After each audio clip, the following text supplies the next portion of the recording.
Hi, it's me again with laser tips and tricks. I had to go out to shop this afternoon and just run 9 of these for a cruise and on leather. And I'm a big stickler for running one at a time.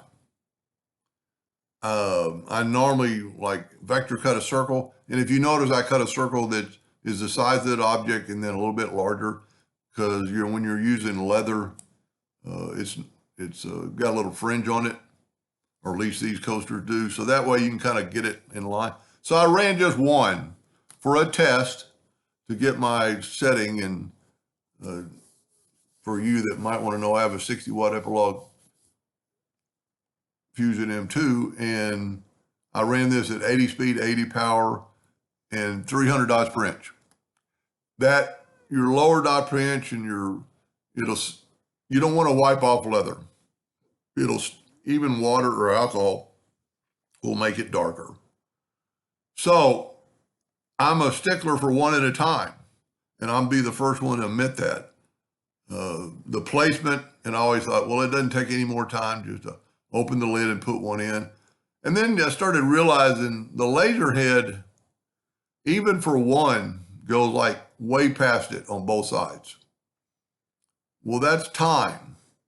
So I ran two, or I tested two, and the results are pretty impressive. So one of them took 2 minutes and 11 seconds.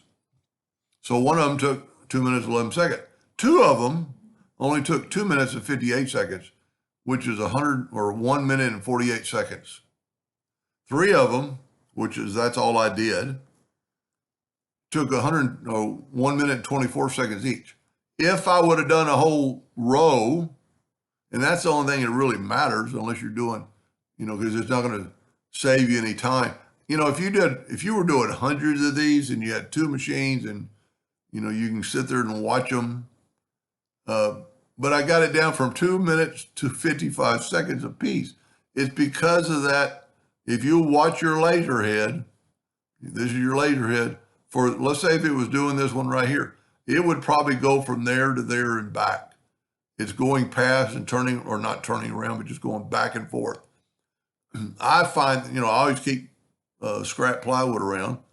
And if I would have done, very easily done, well, let's see, this is 3.5. So I would make my nudge factor like 3.3, and I would control D and just put as many as I could across the bed.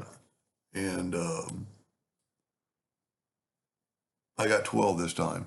Anyway, I got them a little bit close. Because the closer if you're not going to cut them, the closer yes, the palm tree is off the art, but these are actually for a cruise we're going on next week for our 50th wedding anniversary with our grandkids, and had 2 grandkids graduating high school this year. So we're taking a cruise next week.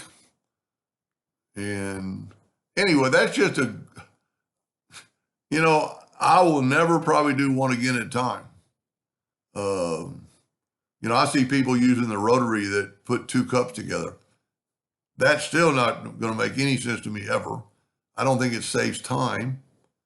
Now, it might be replacing the cups each time, but if you had to lay out a whole sheet, you're going to take the time. And if this thing isn't perfectly and I'm a firm believer, do not cut your jig out.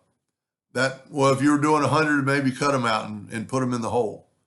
But this way you could use this wood on the other side later for another jig. And, you can see all the little test spots I've done. But anyway, I thought that was pretty interesting. I thought I'd share that, how you can get it down.